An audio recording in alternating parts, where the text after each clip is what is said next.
বটতলা ফাঁড়ির নাকের ডগায় দুষ্কৃতীদের ছুরির আঘাতে গুরুতর আহত এক মোটর শ্রমিক। তার নাম উত্তম দাস, বাড়ি মেলাঘর এলাকায়। রক্তাক্ত অবস্থায় তিনি সাহায্য চাইতে বটতলা ফাঁড়িতে যান, কিন্তু মুখ্যমন্ত্রী স্বরাষ্ট্র দপ্তরের পুলিশ তাকে কোনো রকম সাহায্য না করে আইজিএম হাসপাতালে চলে যেতে নির্দেশ দেয়। হতাশ হয়ে উত্তম নাগেরজোলায় গিয়ে তার মালিককে ফোন করে। তখন উনার সহযোগিতায় আক্রান্ত চালক উত্তমকে আইজিএম হাসপাতালে নেওয়া হয়। দুষ্কৃতীরা তার কাছ থেকে টাকা পয়সাও ছিনিয়ে নেয়। তার চোখে কোনো রাসায়নিক পদার্থ ছিটিয়ে দেয়। কী কারণে এই হামলা তা বলতে পারেনি উত্তম। তবে এই ঘটনায় শহরের আইন শৃঙ্খলা জনিত পরিস্থিতি এবং পুলিশের ভূমিকা নিয়ে উঠছে প্রশ্ন।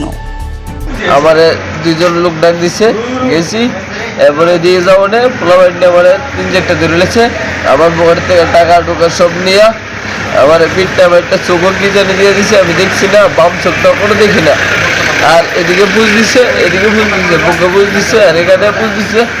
রক্ত সব কত টাকা নিছে আপনার থেকে? আমার থেকে আমার পকেটে বেশি টাকা আসতো না, 250 টাকা আসতো, বেশি আসতো না। যারা আপনাদের চাকু দিয়ে গায়ে দিচ্ছে তারা চিনেননি? আমি চিনি স্যার, পোলাবাইনটা চিনি, আর বাকিটি চিনি না।